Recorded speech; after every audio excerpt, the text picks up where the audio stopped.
নমস্কার বন্ধুরা, আমি আশ্রজার আচার্য সোমনাথ শাস্ত্রী। আজকে আপনাদের কাছে নিয়ে এলাম আরেকটি টোটকা।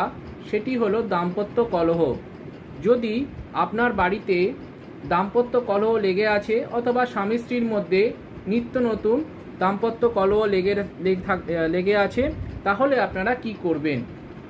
শনি মঙ্গলবার অথবা চন্দ্রগ্রহণ যেদিন থাকবে সেদিনকে আপনারা শ্বেত লজ্জাবতীর মূল সংগ্রহ করবেন এবং সেই শ্বেত লজ্জাবতীর মূলটি গঙ্গা জল দিয়ে পরিষ্কার করে অথবা শোধন করে তার মধ্যে একটু সাদা চন্দন টিপ লাগাবেন।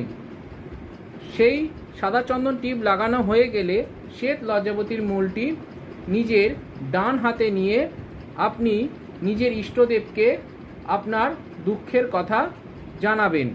তারপরে সেই মূলটি নিজের বাহুতে অথবা শরীরে ধারণ করবেন। তাছাড়াও এটাও করতে পারেন, শ্বেত লজ্জাবতীর মূলটি বাজার থেকে একটা মাদুলি কিনে তার মধ্যে ভরে সেই মাদুলিটি মোম দিয়ে বন্ধ করে নিজের বাহুতে অবশ্যই পড়লে দেখবেন কিছুদিনের মধ্যেই দাম্পত্য কলহ আগের থেকে বা আগের তুলনায় অনেকটা কমে গেছে। এই টোটকাটি অবশ্যই পালন করুন, দেখবেন আপনাদের সংসারের দাম্পত্য কলহ আস্তে আস্তে নষ্ট হচ্ছে। নমস্কার।